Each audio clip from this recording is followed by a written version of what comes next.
Acquiring position. Lock-on established. Downloading latest intel package. Welcome back. It's been 5 hours since your last login. El sábado 24 de julio, hace una semana, cuando faltaban apenas 15 minutos para las 7 de la noche, una operación clandestina empezaba en La Paz, Bolivia. Era una operación pequeña de Ingress que involucraba solamente a 3 agentes. Robinazo 65 de la facción iluminada, la agente azul Ada monitoreando el mapa Intel y yo, Felini el gato, de la Resistencia. El objetivo: dibujar el escudo de Ingress en el barrio de Calacoto, en la zona sur de La Paz.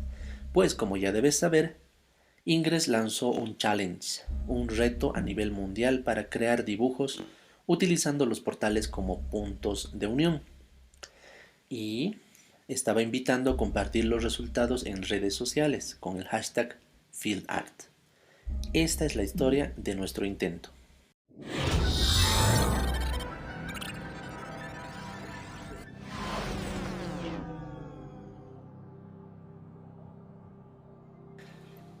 Era sábado, hacía frío y estaba lejos de casa. Hace tiempo que estuve planeando esto y hasta el momento el plan marchaba de acuerdo a lo previsto.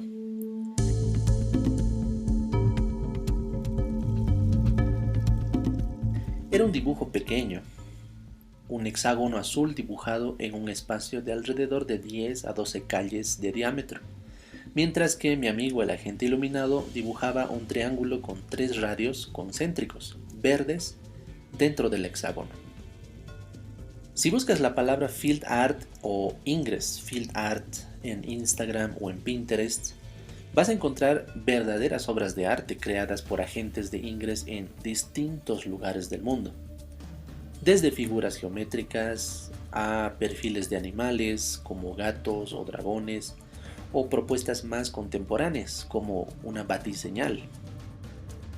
Algunos diseños tienen más complejidad que otros. Están los que se dibujaron en un barrio o una ciudad, como era mi caso esa noche. Y hay otros mucho más ambiciosos que se despliegan en el mapa a través de cientos de kilómetros, entre varias ciudades o poblados urbanos. Algunos dibujos son monocromáticos, es decir, con líneas enteramente azules o enteramente verdes. Pero hay hermosos ejemplos de dibujos que mezclan los dos colores de nuestro juego, el verde iluminado y el resistente azul. Incluso he visto verdaderas obras de arte que juegan con el efecto de profundidad, aprovechando las multicapas que se pueden hacer con los portales. Existe una infinidad de opciones y pienso que el único límite es la creatividad de las y los agentes y, por supuesto, la cantidad disponible de portales en el área. Bueno, estos dibujos son efímeros, lo sabemos, pues se despliegan en un área que cambia continuamente. Luego de completados pueden desvanecerse si no se recarga la energía de los portales, o puede ser que alguien los destroce, con o sin intención, pues este es un campo donde la competencia entre facciones es constante, no hay nada que hacer. A pesar de todo esto, nos animamos a hacer el dibujo esa noche. Mientras caminaba, me puse a pensar, como suele ocurrir a menudo, en otros ejemplos en los que el ser humano ha plasmado sus ideas, sus creencias o sus pensamientos en expresiones artísticas de ese tamaño. Se me vienen a la cabeza algunas ideas. Muchas civilizaciones, al observar las estrellas como puntos luminosos que aparentemente no se mueven, dibujaron entre comillas figuras que les ayudaban a entender el cosmos que se desplegaba cada noche sobre ellos. Hoy conocemos esas figuras como las constelaciones, y cada cultura incluso elaboraba historias o leyendas para darle un significado a esas figuras. Por ejemplo, déjenme contarles sobre la constelación de Hércules. Esta constelación nos muestra al semidios Heleno parado, imponente en el cielo, con el garrote que utilizó para matar al jabalí, si no me equivoco, en una de las 12 tareas que tuvo en vida. De hecho, cuenta la leyenda que una vez un centauro raptó a su esposa, Deyanira, y Hércules, enfurecido, los persiguió por el bosque hasta herir mortalmente al secuestrador con una de sus flechas. Este centauro, antes de morir, le dijo a Deianira que si empapaba una túnica en su sangre y luego la ofrecía a Hércules, su esposo tendría poderes afrodisíacos. Mala idea. Obviamente era una trampa, por lo que Hércules, al usar la prenda, esta se le pegó al cuerpo y empezó a quemarlo, causándole un daño indescriptible. Imagínense, en teoría era el hombre más fuerte del mundo, entonces era un dolor muy fuerte. A tal punto que Hércules tuvo que construir una pira de fuego a la que se arrojó para morir quemado. Su padre, Zeus, un dios, decidió elevarlo al cielo y convertirlo en una constelación, a manera de homenaje póstumo para el héroe griego. Otra historia similar donde el protagonista termina inmortalizado en una constelación es Teseo, que se muestra dibujado sosteniendo la cabeza decapitada de la medusa, pues la historia cuenta que Teseo precisamente fue a matar a este ser. La medusa era un ser mitad mujer, mitad serpiente, cuya mirada, se dice, convertía en piedra a cualquier persona que fije sus ojos en ella. Aún así, Teseo logró vencerla, y cuando volvía con la cabeza de la medusa, de hecho se cruzó en el camino con un sacrificio. Era Andrómeda que estaba siendo sacrificada en un acantilado. Se supone que era para aplacar la ira del dios Neptuno, pues Andrómeda, y más que todo su madre, Casiopea, se jactaba de que su hija era mucho más hermosa que las Nereidas, hijas de Nereo, y las ninfas del Mediterráneo. Por tanto, Neptuno clamaba venganza. Teseo, enamorado, decide rescatarla, a cambio de casarse con ella.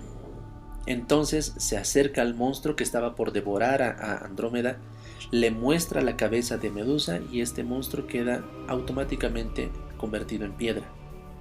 Teseo también era hijo de Zeus, por tanto Neptuno no podía hacerle algo directamente sin arriesgarse a encender la ira de su hermano, pero tenía que castigar a alguien. Entonces, para no dejar a Casiopea sin castigo, la condenó amarrándola en una silla en el firmamento, es decir, como una constelación, de tal forma que, al rotar el cielo, la silla y Casiopea quedaban de cabeza, noche tras noche. Y esa es la constelación de Casiopea que conocemos hasta ahora. Me gustaría contarles muchas más historias, pero tal vez en otro episodio. Sin embargo, los griegos no fueron los únicos en dibujar figuras con las estrellas y explicarlas con sus historias. Se sabe, por ejemplo, que los aztecas eran expertos matemáticos, desarrollaron la astronomía y la medición del tiempo mediante calendarios muy completos, nada que envidiar con el viejo continente. Ellos también agrupaban las estrellas en constelaciones y, para darles solamente un ejemplo, la constelación que nosotros conocemos ahora como la Osa Mayor era para los aztecas un jaguar. Esa misma constelación para los romanos era un buey y para los árabes me parece que es un carruaje. Esas eran algunas ideas que se me ocurrían mientras caminaba, enlazando los portales y, con suerte, monitoreando que nadie venga a atacar nuestro pequeño dibujo. Mientras tanto, se me vino a la cabeza otro ejemplo mucho más concreto. Es de una civilización peruana, que hasta ahora nos deja muchas incógnitas. Estoy hablando de la civilización Nazca. Ellos no dejaron su interpretación del cosmos en constelaciones, pero dejaron sí dibujos en sus montañas y desiertos, dibujos enormes, tal como sucede con nuestros dibujos de field art en inglés. La actual región de Ica, en Perú, alberga hasta ahora, en pleno siglo XXI, las famosas líneas de Nazca o los geoglifos de la Pampa de Cumaná. De hecho, los arqueólogos calculan que estos dibujos se realizaron entre el siglo I a.C. hasta el siglo IV después de Cristo, es decir, en un lapso aproximado de 500 años, esta cultura ha dibujado, por ejemplo, un colibrí, un cóndor, un lagarto, un mono, una araña, o figuras de plantas y árboles, y también líneas rectilíneas que aún no han sido descifradas. ¿Ven ahí alguna similitud? Es mucho más parecido tal vez a nuestros dibujos con Ingres, ¿no les parece? Ahora bien, un mito falso dice que solo se puede ver estas figuras desde el cielo, por ejemplo desde un avión. Pero de hecho, muchos de estos glifos se pueden ver fácilmente desde los cerros aledaños, así que descartamos ahí la ayuda extraterrestre. De hecho, hablando de esto, otro mito también desmentido era el cómo se hicieron, pues por su tamaño podría resultar difícil planificar las figuras sin ayuda aérea, o algo así como un mapa Intel de Ingres en nuestro caso. Pero actualmente varios estudios arqueológicos han demostrado que las figuras se pueden planificar y hacer con modelos a escala, con cuerdas y obviamente mucho ingenio humano. Felicidades ahí. La gran incógnita que de hecho prevalece hasta ahora es el por qué. ¿Para qué se han hecho estos dibujos? ¿O para quién? Y aquí las teorías van desde un calendario astronómico que replica las constelaciones en suelo hasta pistas de aterrizaje para extraterrestres. O algo más sencillo como canales de irrigación, pues estos campos o estas montañas y el desierto terminan realmente en sembradíos, incluso hasta ahora. O tal vez alguna otra explicación más sencilla. Pueden ser figuras usadas para ceremonias religiosas, es decir, para que simbólicamente sea el dios de esta cultura la que vea estas figuras y les dé su bendición o algo así. ¿O qué tal si eran solo una competencia, como el challenge de Ingres, para ver quién hacía el arte más complejo? No lo sabremos con certeza, incluso después de decenas de siglos. Algo que sí es seguro es que desde 1994 las líneas de Nazca fueron declaradas como Patrimonio de la Humanidad por la UNESCO. Por tanto, su conservación es importantísima. De hecho, esa es otra maravilla de estas figuras. Cómo lograron mantenerse visibles durante siglos, sin destrozarse, sin desaparecer. Gracias al clima seco de la zona y una combinación específica de aire caliente y escasa humedad que evita que el viento las destroce. Sin embargo, esto no fue suficiente para prevenir diversos daños sufridos. Daños lamentablemente causados por el ser humano. El siglo pasado, por ejemplo, se intentó construir una pista de aterrizaje para aviones, no para ovnis, y ese es el primer intento de daño registrado. También la construcción de una carretera, la carretera panamericana, dividió a la figura del lagarto en dos. Ya en este siglo, la famosa carrera del Rally Dakar, muy polémica en muchos casos, causó grandes daños en la zona y en las figuras. De igual manera, paradójicamente, la organización Greenpeace el 2014 realizó una protesta por el cambio climático, colocando un letrero gigante junto a la figura del colibrí. Lamentablemente causaron daños con sus pisadas y incluso crearon, dice, una línea extra. Y por último, algo mucho más lamentable, un conductor de un camión se desvió de la carretera panamericana simplemente para evitar el pago de un peaje y destrozó varias figuras, pues su camión no pesaba una pluma, más bien estaba cargado con mucho peso. Desconozco si estos hechos realmente han sido castigados con cárcel o quedaron solamente en el escándalo. Me gustaría que agentes peruanos me comenten.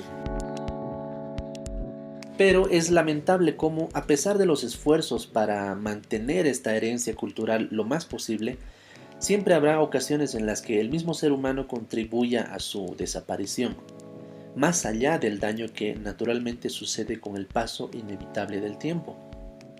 Pero no todos son malas noticias. También hay buenas noticias para la región peruana, así como en nuestra operación, Yo ya estaba por completar el hexágono y ninguna señal de ataque estaba cerca. Así que continuemos con la operación. Les hablaba de la región peruana. Hace poco, con la ayuda de inteligencia artificial y algoritmos de aprendizaje, una delegación japonesa, si no me equivoco, ha logrado descubrir nuevas figuras que permanecían enterradas o difuminadas. Y no sé si sea por el hecho de que sean de Japón, pero uno de los últimos dibujos hallados es el de un gato.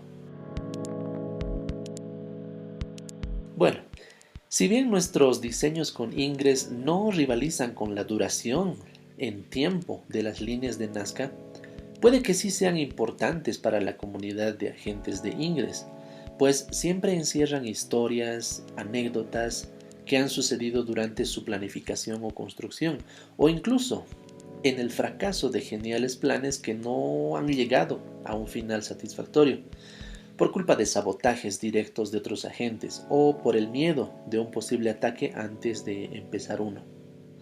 De hecho, hay un field art que destacó Ingress en su cuenta de Twitter en que sí sufrieron un sabotaje, pero ese mismo momento han rehecho el proyecto y les salió una figura hermosa. Es una pareja abrazada, una de color verde y otra de azul, y solamente es un dibujo de perfiles, muy muy lindo.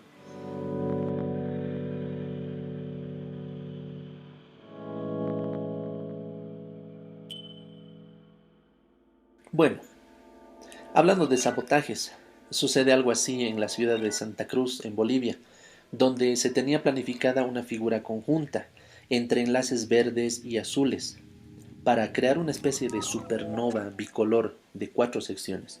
Sucede que Santa Cruz es una ciudad muy especial porque está armada como unos anillos concéntricos. Acá en Bolivia se la conoce coloquialmente como la ciudad de los anillos. Entonces es muy fácil identificar 4 portales en la plaza principal que está en el centro de la ciudad y hacer realmente una supernova hermosa. El proyecto era muy lindo, pero mientras escribo este guión, con pesar me entero que una de las puntas verdes fue atacada por un agente azul. Bueno, quedan aún 2 días para generar un arte, y si bien las facciones de Santa Cruz, las azul y verde, puede que hayan fracasado en su intento de hoy, sábado, espero realmente que logren su objetivo hasta el lunes. También tengo entendido que acá en La Paz, en Bolivia, la facción azul lanzó una invitación a sus agentes para que propongan una figura, pero existe cierto miedo entre algunos participantes si podrán completar la figura sin ataques. Aunque, dicho sea de paso, no se ha registrado ninguna amenaza que yo sepa. Y creo que en este caso es solo la susceptibilidad normal entre ambas facciones, lo cual pienso yo podría solucionarse con una reunión de acuerdos y treguas. Ojalá la facción paceña se anime a completar un dibujo, así como tengo la esperanza de que no serán saboteados por la facción contraria.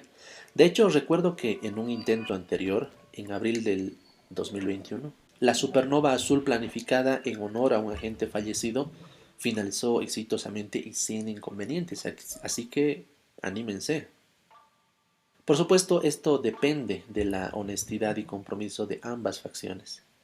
Y creo que eso es mucho más factible que en el caso de Santa Cruz, donde el sabotaje se dio a pesar de un pedido de tregua y un intento de conversación directa con el agente que terminó destrozando el dibujo.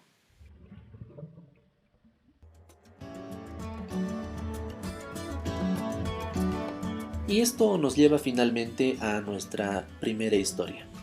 2 agentes de distintas facciones realizando un pequeño dibujo en un barrio de La Paz. Mencioné al principio que era una operación clandestina, porque solo nosotros 3 estábamos al tanto de su ejecución. La rivalidad lamentablemente entre algunos agentes es grande y existía un alto riesgo de que alguien iba a sabotear la operación si se involucraba más gente. Es normal. Afortunadamente no sucedió. A las 8 de la noche de ese sábado 24 de julio, El escudo de Ingres brillaba imponente en el firmamento niantixiano. Un dibujo con dos colores, un hexágono azul y un triángulo verde, representando más que nunca el trabajo conjunto entre dos agentes contrarios.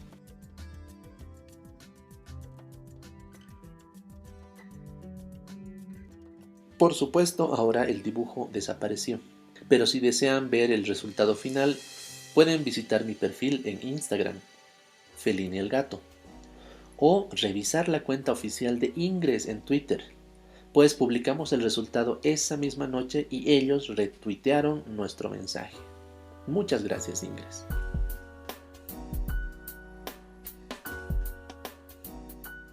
La elección de la figura tampoco es arbitraria.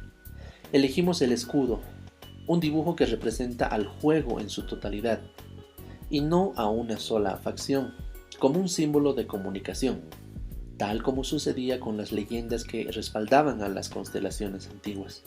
Nuestro mensaje es sencillo y directo, y esperamos que se entienda de esa manera. Pienso incluso que por eso Niantic denominó a este evento como un reto, un challenge. El reto del field art va más allá de crear un arte, sino que es como si nos invitara a congeniar con la facción contraria, o al menos pactar una tregua, o con agentes con quienes no nos llevamos tan bien por una u otra razón. Ese es el verdadero reto, según yo. Dejar atrás las diferencias, pueden que sean personales o de percepción entre facciones, para lograr algo conjunto. Después de todo, esto es solo un juego, y las relaciones humanas van más allá de eso.